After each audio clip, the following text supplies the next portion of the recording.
A very good day to you, and welcome to yet another program of the ElectionWatch Zimbabwe program, proudly brought to you by Civio Institute. The ElectionWatch program is all about talking about, the events that are unraveling as we draw closer to the elections, just as well as hearing the voices of young people, women, experts, and so much more as we get into the elections. What can we do better, and what have we done right? And today, to join me for this conversation, I have with me Tapiwa Chiriga, who's an advocacy officer at Heal Zimbabwe Trust, and he's a 26-year-old peace advocate, pro-democracy campaigner, and human rights activist, as well as Karen Manzera, who's a youth, peace, and gender champion. Karen is an award-winning gender champion whose goal is to change the plight of women and girls in Zimbabwe. And last but not least, we have Namatai Kwekweza, who's the director of We Lead Trust, and Namatai has over 5 years of experience in community organizing, social entrepreneurship, and human rights advocacy, mainly focusing on youth and women's rights. Today, we're going to be discussing youth voices to the 2023 election conversation. And of course, we do know that the Zimbabwe general election is on the 23rd of August, and with less than 30 days, we've seen that there's been keen interest amongst young people, especially young people trying to run in the election. And even though there will be an increase in the youth representation in the parliament due to the youth quota, which is about 10 seats compared to the previous number of the 6 seats post the 2018 election, we still see that youth participation in public office still remains dismally low. And today we'll be asking the key questions as to why. Obviously, youth apathy when it comes to elections still remains very high, with youth being used as campaign gadgets and their votes being mere commodities ready to be picked up by those with cash. So I'm not the expert here. I have with me young people who are ready to speak about these issues and so much more. Welcome to the panel. How are you today? Thank you. Thank you so much for joining us. So I'll start off with Namatai. Let's talk a little bit about how you feel about the 2023 election, especially if there's a stake for youth in this election. Okay, fantastic. So thank you so much for having me on the program. And I think that in the context of the 2023 election, there has been a lot of dynamics around, issues to do with youth participation. And I think it's very important for us to be reflective and cognizant of what has been done in the past that has brought us here. So we are aware that there are a wide array of instruments internationally, regionally, but also locally that have been putting pressure in terms of issues to do with youth representation. And I can start off with the United Nations Security Council resolution on youth, peace and security. I can also go in and talk about the Security Council on Women, Peace and Security, but also the African Union Youth Charter, particularly Article 11, which talks about youth participation. You bring it down, you're here in Zimbabwe, we've got Section 20 of our Constitution. We have our national, youth policy, particularly thematic area 3, that also talks about youth inclusion and decision making. And finally, you have the youth bill. So all of this infrastructure internationally, regionally, but also locally, has put in place the sufficient pressure and the sufficient climate legally to be able to actually advocate for youth representation and participation. However, the situation on the ground is relatively different. And of course, we are cognizant of the 10 quota system for young people that was introduced by Constitutional Amendment Bill number 2. We are aware of that. But fundamentally, it creates a lot of problems in terms of the representation and participation of youth, because the actual pragmatics in terms of operationalizing and implementing those laws is what is actually lacking. So I'll just end it with this. In terms of what we've actually seen, of course, there has been an increase, and I think the Election Resources Center has released research information on this particular issue, that there has been an increase of young people since the 2018 election. And in as much as that is a positive, but we must also ask ourselves, is this increase very significant? Because in the 2023 election, we knew that public office representatives were less than 2.65%. And that dropped because most of those who were elected young went over 35. Only one person is left. That's Honorable Joanna Mamumbe. This time around, because of the quota system, there has been an increase both in the women's quota but also with the youth quota. But again, will this be more than 5% of the people that are representing us in parliament? Will this be more than 10%, 20%? Absolutely not.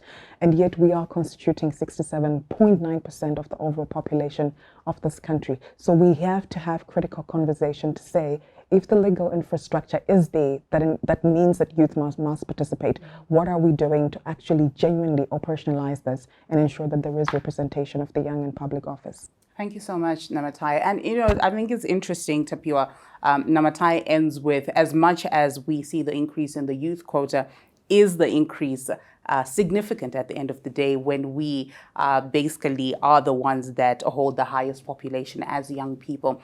Let's talk about some of the hinders or limits, especially to youth participation in the political process.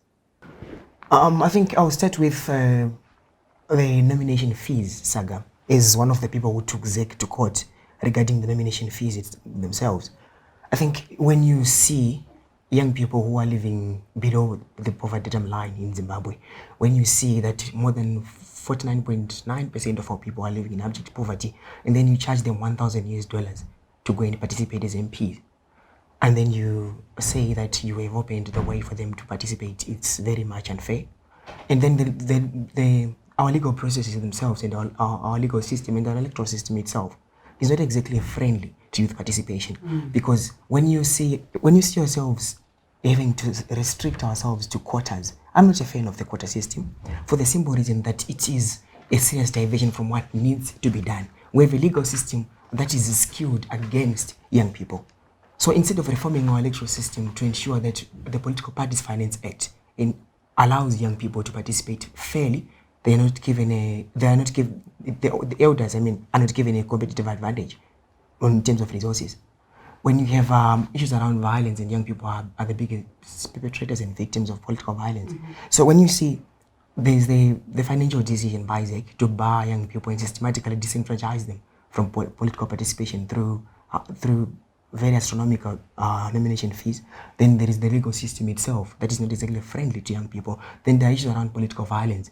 Then there are structural issues that relate to culture. There are structural issues that relate to, I think, issues around also failure of institutions to reform themselves. Yeah. It's a serious indictment on our legal system, and it's beyond young people. I think it also speaks to those of us among the population, even the elderly, even particularly young women and old women who are disenfranchised thanks to issues around resources and failure to reform our institutions. So I think institutions, nomination fees, and also political violence has hindered young people to participate. Tapio talks about, young people being incapacitated, and it's quite interesting, Karen, that we had one of the directors of the Poverty Reduction Forum Trust coming to state statistics that say that a lot of Zimbabweans are living below the $5 mark, yet we're seeing a lot of young people being restricted. Let's talk a little bit about the status of youth participation and peace in the country. If they're being used as instruments of perpetrators of violence, or they're just being used as gadgets or commodities in terms of them just, going out there and making sure that the rally is seen for. What is your perception of that? So to answer the question, I think it's also just a matter of putting concrete to what Namatai was saying earlier on, to say that, the current economic environment that young people are subjected to has led to the political elites and the rich to use young people as gadgets and to use them to perpetrate violence on political rivals. So it is also important, however, for us to note that, this narrative that young people are the ones who perpetuate violence, they are the ones who are very much apathetic, is just an a narrative that is used by the older people to close the space for younger people. So in the 2023 election, like Namatai said earlier on, young people expressed a keen interest to participate in the election, both as voters and as candidates as well. And I think as much as we saw the keen interest before the processes of nomination in political parties, the numbers reduced when we came to the actual ZEC nomination process, which means that political parties themselves were also closing the space for young people. So in terms of the current status of participation of young people, they are keen to participate as candidates and as voters, but the space has been closed for them using legal instruments. The institutions in the country have also been closing the space. Like Tapiwa talked about the nomination fees. $1,000 was a lot for young people, considering that research also shows that 70% of young people in Zimbabwe are unemployed, and those in the informal sector are also struggling because of the current economic environment in the country. So apart from the institutions as well, the political parties themselves were also closing the space for young people. And of course, violence and, you know, some sections of the country, provinces, we can talk of the Midlands province. It has become a war zone if we're talking of the current state of peace. Talking of places like Kwekwe, where already there are mining conflicts, and now in election periods, the conflicts become related to elections. And, you know, also places in Harare like Nyatsime, in Chitungwiza, have also become places or zones of election violence. And that, again, has been hindering young people from participating in the election, and especially young women, because research also shows that where there is violence, young women tend to move away from participating. So I think that sums up the state of peace. Zimbabwe is not at war, but we can safely say that we are living in fragile peace. Fragile peace indeed. And of course, after the short break, we'll continue this conversation as we talk about what else can be done to make sure that young people actively participate in our politics, in the elections, not just being mere voters, but actually contesting in the elections. We'll be right back.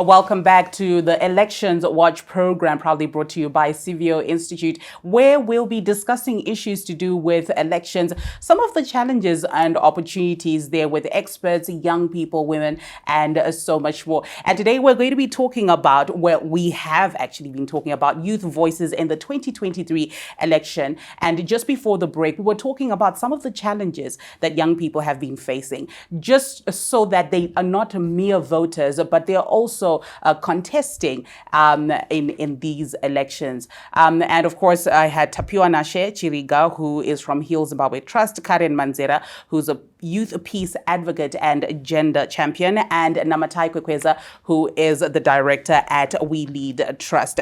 Namatai, let's talk a little bit about, you know, what needs to be done to ensure that our young people are just not mere voters, but they're also participants as candidates vying for office. Fantastic. Thanks very much for that impressive question. I think that, you know, there is a lot that still needs to be done. And I think that, you know, it's fundamentally being able to realize, you know, the cross-sectional elements of where we actually need to put our efforts. So legally, I do believe and still argue that we have, you know, policies and laws and even a constitution that is not youth-friendly. Right. And I would justify it by saying that, you know, Section 20 of our Constitution, you know, describes a young person as between the ages of 15 to 35, male or female. But the same Constitution then goes on to say that for you to be able to run for president, to become a senator, for you to be able to become a judge, commissioner, you have to be 40 years old and above. And my question has always been, what is so special about the age 40 that you have to discriminate against a whole group of people. You have to marginalize them using the constitution to bar them out. What if someone is 34 and they have the qualifications? What if they're 29 and they can still do the job? Shouldn't we actually open that space? And actually those provisions of the constitution violate section 56 of the constitution, which talks about non-discrimination on the premise of gender, but also on the premise of age. That is clearly ageistic, and it's basically discrimination on that premise, because my point of departure has always been, if we are to say that as people get older, they become better leaders, well, then Africa must be the greatest continent in the world, because our leaders are very old. So it's very clear that there is no direct link between getting older and becoming a good leader. So we have to actually open this up. We have to liberalize our systems, liberalize our laws, but also work on youth-friendly reforms in our constitution, but also in the policies and the law. So that's the first thing that needs to be done. The next issue is to really zero down on the political parties. And why political parties are so important is because Zimbabweans have always been voting along party lines. Young people run as independents, they do not actually get elected. And we've seen that in the 2018 elections. We had a lot of competent, a lot of amazing, very popular young people who simply did not get elected, fundamentally because they were not in a political party. And most of them have joined political parties. If we see in this election, how many independent candidates we have, it's very little than what we had in 2018, because young people are seeing that this does not work. And if we've also seen who becomes independent candidates, it's mostly young people. So young people are going to become independent candidates because they do not see space within the mainstream political parties. But unfortunately, people are going to vote along party lines. So what we now need to do is to talk about the systemic and also structural reforming, youth-friendly reforming of our political spaces. Fundamentally, we can just put a law that instructs political parties that for you to be eligible to contest in an election, you must bring forward 50% of your candidates as young people. However they will do that, we do not know. And we do know that notorious political parties will then say, young people are deployed. If you're in the opposition, you deploy them to rural seats. And if you're in the ruling party, you deploy them to urban seats where they're going to lose. We also need to talk about those internal restructuring and also those political dynamics, so that we actually increase genuine youth participation. Then the final thing that I would just comment on is on the youth quota system and also on the women's quota. I also, like Tapiwa, have serious problems with quota systems because they are sympathetic systems that are not actually dealing with the problem that we have on the ground. Why I'm saying this is that if we look at the youth quota came in the Constitutional Amendment Bill number 2, which was an executive-inspired bill. In the executive, there are no young people. Who told those old men in the executive, that young people wanted 10 seats as a solution to their underrepresentation? Why are they even bringing that issue now? Because they know that pretty soon young people will realize that we are so underrepresented in public office. They will organize to make sure that they are out. So they are now beginning to put in place the strategic, cosmetic, tokenistic arrangements to ensure that young people are shut down. When we say that we are not represented, they will say, you have the 10 seats that we gave you. So those things do not sincerely and genuinely empower young people. And they're very tokenistic and cosmetics. And we have to ask ourselves, who actually then appoints those young people? Who ensures that they're there? And there's so many issues, like the quota system has no gender mechanism, has no disability mechanism. So for all you know, it could be mostly young men that participate. Finally, we look at the women's quota. Out of a probable 60 seats, young women were relegated 10 seats. And I was shocked in Parliament when I had some of, the big feminist women in politics actually relegating young women 10 seats in Parliament. And that is problematic because young women constitute the greater majority, far much more than older women, older men, and even young men. We are the majority as young women. So of those 60 seats, it would have made sense to say 40 for young women and then 20 for older women. Because the idea of the women's quota was that it would be introduced for a time to assist newbies in the political realm to gain experience in that particular sympathetic system. But we have seen is that space has been taken over by a clique of politically, economically, and socially elite women who have run for office, have won in the past, left this idea of running for office, and now started getting into Parliament using that particular women's quota. It's not serving the intended purpose. So while we will take the women's quota seats and we will take the youth quota seats, what we are simply saying is that it is not enough, and we must begin to reflect about youth-friendly reforms, genuine youth-friendly reforms. I'll stop here for now. Thanks so much, Namatai. And of course, we see that there are serious challenges with the quota system that keep recurring in our conversations. Tapiwa, we want to talk a little bit, you coming from Heal Zimbabwe Trust, about the history of violent elections. And we see that obviously there's increased apathy amongst young people because they're scared either to, be candidates within the election or even to talk freely about what's happening throughout the election process. Have we learnt enough lessons? Obviously, when we look at the laws, are they adequate enough to protect Zimbabweans from another violent election? I would say confidently that we've learned nothing and forgot nothing in as far as preventing violence in Zimbabwe is concerned. I will tell you that our constitution is 10 years old, and section 210 of the constitution says there must be an independent complaints commission that deals with human rights violations that come from the security sector. What has happened, it had to take the president for him to be taken to court by Zimbabwe so that he could then at least initiate the process of having an independent complaints commission act. But then now it was promulgated on the 7th of October 2022, and up to today there hasn't been any steps taken to appoint the independent complaints commission. It simply means that we have an executive and a parliament that is simply not interested in making sure that they protect citizens from human rights violations, particularly those that are involved in the election, from members of the security sector. And it's said that we are moving into another election that has had its symptoms of a violent election. And recently we were commemorating the 1st of August, where citizens were unfortunately shot dead by members of the security sector. This is, of course, according to the Motlande Commission. And those recommendations of the Motlande Commission, they haven't also been implemented by the government itself. There hasn't been any audit of the military riot control measures that were recommended by the Motlande Commission. There hasn't been any accountability as far as the arrest and prosecution of those who were involved in those human rights violations. And also in terms of election dispute resolution mechanisms, you realize that Section 160 deals with the multi-party liaison committee. A number of election observer missions in 2018 suggested that we reform our electoral act in that regard to ensure that the decisions of the multi-party liaison committee are binding, to ensure that it at least deals decisively with issues of electoral violence, with issues of any other electoral disputes. But what has happened, we've seen piecemeal reforms, we've seen reforms that did not deal with any issue that has anything to do with electoral violence or election dispute resolution.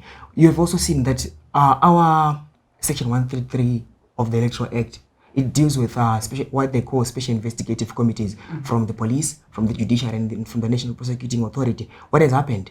We haven't seen anything in as far as capacitating those institutions in as far as dealing with electoral violence. But then we're 20 days away from an election, and nothing has happened. So our electoral system has not been reformed as per the recommendations of both the Motlande Commission and the various election observer missions that came to Zimbabwe in 2018. So we have learned nothing from the 2018 election. If anything, we have regressed in as far as the prevention of political violence is concerned, particularly in as far as ensuring that the legislative measures and administrative measures to cure the case of violence in our politics.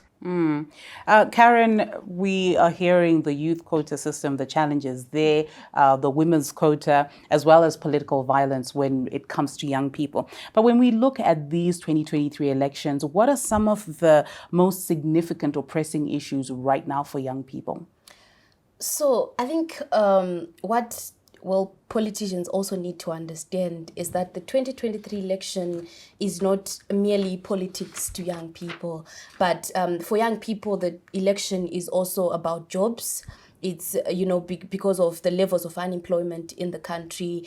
It's also about livelihoods for young people. And also youths constitute high percentages of students. To them, it's also about affordable education. It's about issues of grants. It's about issues of them being able to access education, especially those who come from disadvantaged communities and sectors of the economy.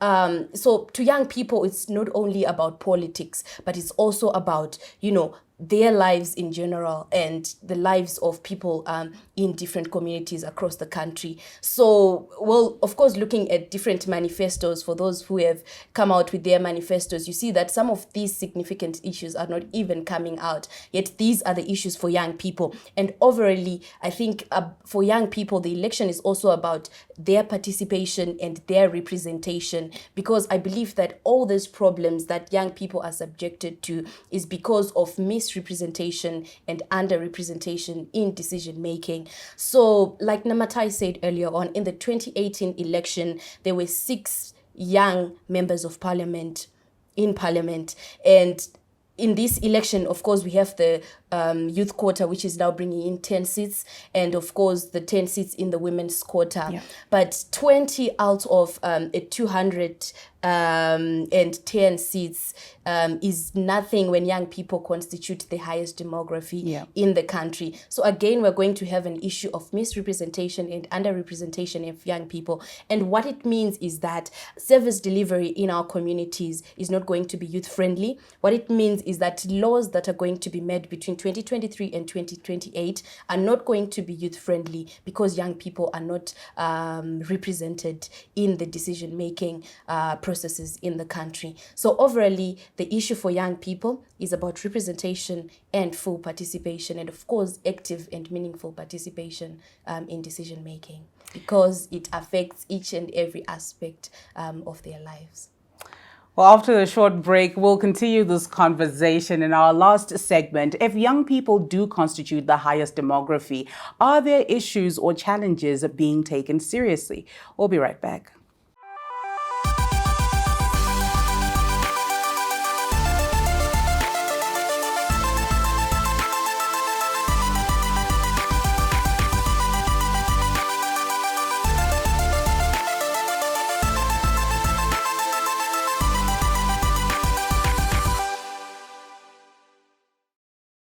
Welcome back to the ElectionWatch program. Today we have young people in the studio as we're talking about youth voices in the 2023 election. I have with me Tapiwa Nashechiriga from Heal Zimbabwe Trust, Karen Manzera, who is a youth and peace and gender champion, and of course Namatai Kwekweza, who's the director of We Lead Trust. Just before the break, we were talking about some of the challenges within the youth quota system, and the women quota just as well, and talking about political violence and how it has increased voter apathy amongst young people. Welcome back. Thank you. Awesome. Okay, so Namatai, you're obviously a legal practitioner, and you are very passionate about legal instruments that obviously defend young people's rights. Are there any legal instruments available to ensure that youth participate and they're actually adequately represented? And what are some of the policy changes and initiatives we actually need to see or that need to be championed? Okay, fantastic. So I think I have pretty much answered that question throughout the course of the discussion when I talked about, of course, the United Nations all the way down to the youth bill, which is not yet an act. It should be an act, but it's still a bill. And also when I did talk about some of the reforms that need to actually happen. I think just, as a point of reflection, I think beyond, the legal instruments and these youth-friendly reforms to legal infrastructure, there is something significant that has to actually shift in our social organizing, but also, in our cultural perceptions of young people. The ageistic normative frameworks, the ageism that has been so engraved and institutionalized and even legalized, put in our constitution and our laws, is something that is emanating from a very deeply engraved societal perception and belief about young people. And I think that is something that we now need to actually challenge. I've always had a question. You have an education system that has been educating young people for the past 40 years. Why do you not think that it has produced the right kind of young person that can take over from you? What is wrong with the education system that you have built for your children, that you do not believe that they can take over from you, that you are the person who has to keep leading the country for the next 40, 50, 60 years? So it is a critical reflection of actually understanding that when it comes to leadership, to succession, to representation, it is something that must be an intergenerational conversation, but also something that must have strong components of succession in that conversation, because you will not always be there forever. And that is the great cycle of life. It is inevitable. You were here today, gone tomorrow, but someone has to take over. And what kind of infrastructure and investment are you putting in that person? That's the first question. Then the next issue would just be basically to argue from the premise that when you actually look, at young people, you look at them in terms of the Zimbabwean promise, that there would be equitable, accessible opportunity to everyone, regardless of where you were born, which part of the country you were raised in, or whether or not your family had any kind of connections. We have seen a very strong disintegration in the Zimbabwean promise. The Zimbabwean promise was that if you were willing to go to school, get an education, that education alone would open endless opportunity for you, not only locally, but regionally and internationally. You did not even have to have connections. You did not even need to be part of any clique or any part of any political elite. That on itself was enough. But we have broken those systems that mean that even some of the most brilliant young people will never have access, or will find it difficult to have access in these spaces because we have broken on that promise. So when we do reflect on that, beyond the laws, beyond the reforms that need to happen, there is something that is deeply broken in our society.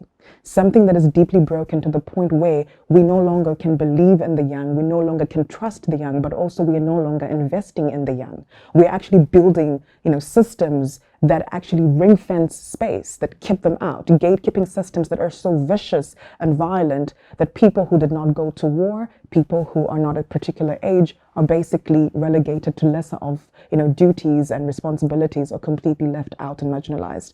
So I think when we begin to actually reimagine and re-envision our society from that perspective, we can see that there are a lot of things that are amiss that need to actually be challenged. And the final thing that I will end with is the current state of affairs, relating to the representation of young people, and particularly young women, has not been the making of young people and young women. It is not a fair argument to say youth must just organize and vote for each other and put each other into public office. Of course it matters, they should do that. But there must also be allyship from people who are not youth. There must be men who stand and say, we also want to see young women in public office leadership. There must be older women who say, we want to see young women in public office leadership. There must also be other youth, but older people must participate in this process, because it cannot only be the responsibility of young women or young people to vote for young people. They must use also their influence. If they sincerely believe in the future of the country, use their influence to also put in place youth-friendly infrastructure. So I think I'll stop here for now. Fantastic. We're talking about challenges within our intergenerations. And as Namatai is saying, Tapua, that there's something broken. How can the old not believe in the young when at the end of the day, that is the cycle of life? So let's talk a little bit about the challenges or issues of young people. Are they being taken seriously? Or young people are just being used as tools or, just given tokens so that they can stay out of the way?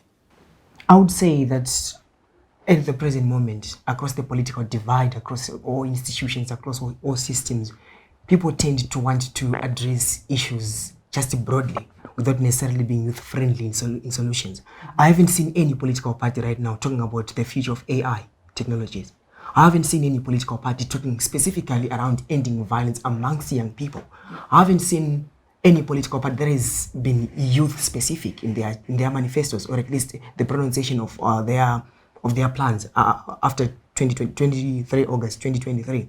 So I would say that there has been a serious neglect of young people, but the most glaring thing has been that I think Namatai has mentioned the youth bill twice, and I think it's fair that we also speak of it a little bit, that for 5 years we were promised that there was going to be a youth act, but it is still in the process of being drafted. There's not even a youth bill.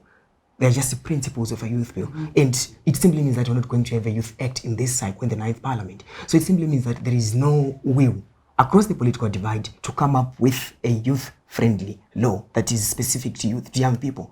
It simply means that until and unless we have 67.9% of our parliament constituted by young people, we will not have a youth act, because young people will only be remembered when people want votes. Young people will only be remembered when people want them to be on the front lines of political campaigns. When that is done, when people have acquired power instead of responsibility, of course, because in Zimbabwe leadership has been construed as the accumulation of power instead of the acceptance of responsibility.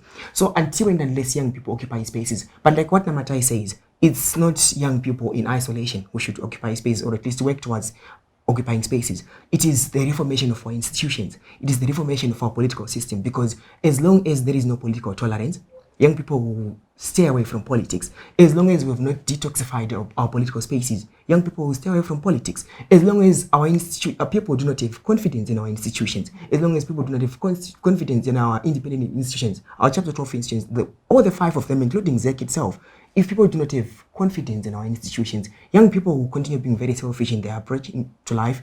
People will just wake up and go to work and ensure that their families are fed.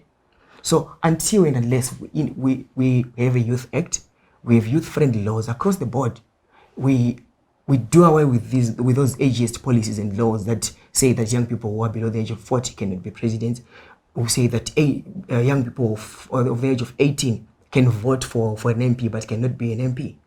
Until and unless we have reformed our laws, we have reformed our institutions and reformed our political culture to ensure that it is friendly for young people to come in, then we're not going to see any meaningful reform. So can I just add something? So I think so that we are not misunderstood, right? Young people are not saying we want all the old people gone. That's not, we've never said that. Young people are simply saying that it absolutely does not make sense that when you have a population of 15 million Zimbabweans, and in parliament, 98% of the representatives are old people. And yet we know that 67.9% of the overall population are young people under the age of 35. And the UNFPA says that, about 62% are young people under the age of 25. What we're saying is that there must be an intergenerational mix. Yeah. It would make sense of in parliament, because also older people have wisdom, experience, all those things that they say they have. Some of them have it. Some of them, they just say they have it, but they don't. But it's good that we mix that with young energies, with young ideas. And in that process where you've got older people and you've got younger people working together in parliament, they leverage on each other's strengths. But also fundamentally, the older people can mentor the young. Yeah. They can pass on information, wisdom, things that they have learned, so that the young people are getting ready to take over. When this generation of young people are no longer young, because also being young has an expiry date, you will not be young forever. They must also begin to do the same process to the next generation. But I think this idea where you're just like, it is us and us alone, is very problematic, because at the end of the day, you will not harness the best, you will not harness the strengths that you are missing out by excluding certain marginalized individuals. So we've never said that all the grown-ups, all the old people must be removed. What we're simply saying is, let there be diversity, let there be inclusion, work together, let there be intergenerational conversation, so that there is balance, and then also you include and leverage on the strengths of the young. Karen, obviously we're talking about the intergenerational challenges and talking about underrepresentation. What do you think, or how can the country address this underrepresentation challenge, especially for youth in the decision-making processes? So I think we also need to learn from some of the best practices in the region. Earlier on, we talked about, institutions in the country closing the space for young people. And for countries like Zambia, Malawi, and Nigeria, in terms of nomination fees, they had a youth and gender sensitive nomination fee set up. So for example, if in Zambia, I remember MPs were paying $200 and something, and the amount was actually almost half for young people, and especially young women. So that means that if we are able to set laws, to have policies that are youth, gender sensitive, we'll be able to open up the space for young women and for youth in general. So I think we also need to learn from countries like Zambia. That can happen. When we were making noise about the nomination fees, we are also seeing that happening in other countries. Mm-hmm. And the end result that came was an improvement in the representation of youth, especially in the Parliament of Zambia, and in Malawi as well. So in addition, we also need to deal with violence. We need to strengthen our institutions, because these institutions are the ones that can ensure a free, fair, and credible election. And, in line with SDG number 16, which speaks to peace, justice, and strong institutions, it acknowledges that strong institutions are the basis of a free, fair, and credible elections. And again, the SADC election guidelines also acknowledge that. And Zimbabwe is a signatory of all these international instruments. And of course, the Constitution of Zimbabwe speaks to that as well. So we need to move away from having that on paper only and have these on the ground to see strengthening of the Zimbabwe Electoral Commission, strengthening of various security sectors to ensure that they deal fairly in the electoral period. And of course, speaking of that, we had the post 2018 violence, which was never accounted for. Those are some of the issues that are barring especially young people from and young women from participating in the election. So we need to deal with that. We need to move away from incentivizing those who perpetuate violence, especially on citizens.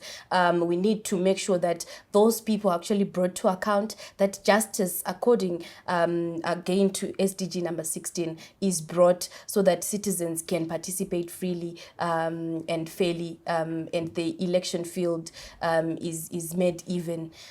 So that way, I believe that we can restore the hope of Zimbabweans, especially youth. I always say that I go around asking general youth, what do you feel about the election? And trust me, fear grips our communities and especially young people. And that is not the reason why, that is the reason why they are not participating. So we need to deal with that. We need to make sure that young people trust our institutions. That way they can participate in the election. So Namatai, talking about what Karen was talking about, learning from the region or the international community, let's talk a little bit about how the international community can, sort of participate and offer solidarity, especially with young people during this time of elections. Okay, fantastic. So thank you so much for the question. So I think for me with the international community, I have observed that there are so many disappointing things that have happened. And I think particularly because the global order is changing and a lot of, international bodies, are beginning to actually relook and revisit their foreign policy. So most of their foreign policies are no longer based on human rights. They're no longer based on a human rights approach. They are now based on trade. And the reason for this is that they're feeling the heat and the pressure from Russia and China. And for them to be competitive, they are now coming in countries and not really demanding, stringent rules around democracy and a basic treatment of citizens on the premise of human rights. So we have seen a very strong decline in certain international groups being able to call out government, particularly on issues related to rights, on issues related to draconian legislation. We recently had the Patriotic Act being passed, and there are certain groups in the international community that used to be very vocal and very loud, and they would organize, strong efforts around giving solidarity not only to civil society but to citizens, to activists in Zimbabwe. But we have seen them taking a very laid-back approach because they want to engage with government. They do not want to upset government. They also want in on the lithium deals. They also want in on the trade deals because China and Russia are getting some. We also want some. And the penalty, the price for that has been to compromise on democratic precepts, but also on a human rights-based approach to the international system. So what I wanted to say to the international system is, any kind of engagement internationally must be based on a specific type of rules, on a specific types of principles, but also on a specific types of values. And if we're going to just do international relations and foreign policy and diplomacy, at whatever cost, anyhow, then nothing absolutely separates us from, certain, countries that are known in the international system for being gross human rights violators. And finally, we also cannot engage at whatever cost. We cannot incentivize, well-known despots and well-known human rights violators with lucrative trade deals. We cannot do that. People who are violating human rights cannot be incentivized with lucrative trade deals. We cannot reward them with that. So at the end of the day, these have been my major issues of concern, but I do appreciate solidarity coming in from some places where they have sent observation mission, where they are, producing statements. Some of them are a bit watered down, which we did not expect, but at least they are doing something. And I strongly encourage them to really reflect reflect on the values of their foreign policies, because some of them will still say we are Democrats, we advance human rights, we advance feminism, but we're actually not seeing that in the diplomats that are operating here. So this was just my message. And my final thing to say is, I'm going to look at the camera to young people. You have to show up. You have to show up on election day, and you have to vote. I'll stop here. Thank you so much, Namatai. And of course, lastly, Tapiwa, let's talk about outside of the elections. How do we ensure active participation of young people in the democratic and governance processes? Thank you very much for not saying in the political process and say democratic and governing purposes, because that was going to be my answer was going to be centered around that. I think we need to move away and broaden the scope, nature, and understanding of youth participation and political participation beyond elections. Because the biggest problem in Zimbabwe over the past 5 years has been that everything that we have encountered as a problem for young people, the solution has always been register to vote. But what happened to youth agency? What happened to Section 7 of the Constitution that speaks directly to citizen agency, or that speaks directly to civic education? What happened to it? What happened to encouraging young people to attend public hearings? I think in the 9th Parliament, all its public hearings were the worst attended in as far as young people were concerned, even across the board, even on older people. So I think number one, what needs to be done in as far as improving youth participation locally is improving citizen and youth agency through civic education, of course. Number two, we also need to broaden our understanding of youth participation, but also we need to detoxify our political spaces to ensure that it is friendly even for those who are not exactly radical for it. But also we also need to ensure that we reform our institutions. We also need to make sure that our institutions cater for young people. We bring youth-friendly reforms. We bring youth-friendly institutions. Ensure that young people sit on those Chapter 12 institutions. Because why are we talking about young people being candidates, young people being voters, when we're not talking about young people leading the Zimbabwe Electoral Commission itself, leading the National Peace and Reconciliation Commission itself, the Zimbabwe Human Rights Commission itself? So, and then the last thing would be our understanding of politics should be a contestation of the big idea more than the big men.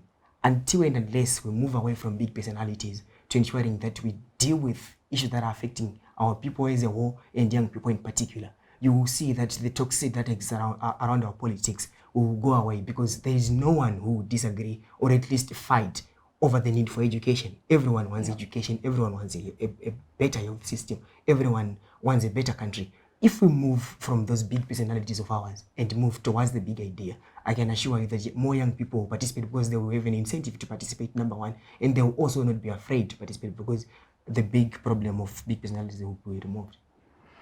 Fantastic. So the big idea is to move away from politics, but move closer to national development as young people and as a country. Thank you to everyone who joined us, and special thanks to my panelists, Tapiwa Chiriga from Heal Zimbabwe Trust, Karen Manzera, who's a youth peace and gender champion, and of course, Namatai Kwekweza, who's the director of We Lead Trust. Today, we were focusing on youth voices in the 2023 election. Do young people feel heard? And what are the challenges and opportunities there? Thank you to everyone who joined us wherever you are in the world. And until next time, we'll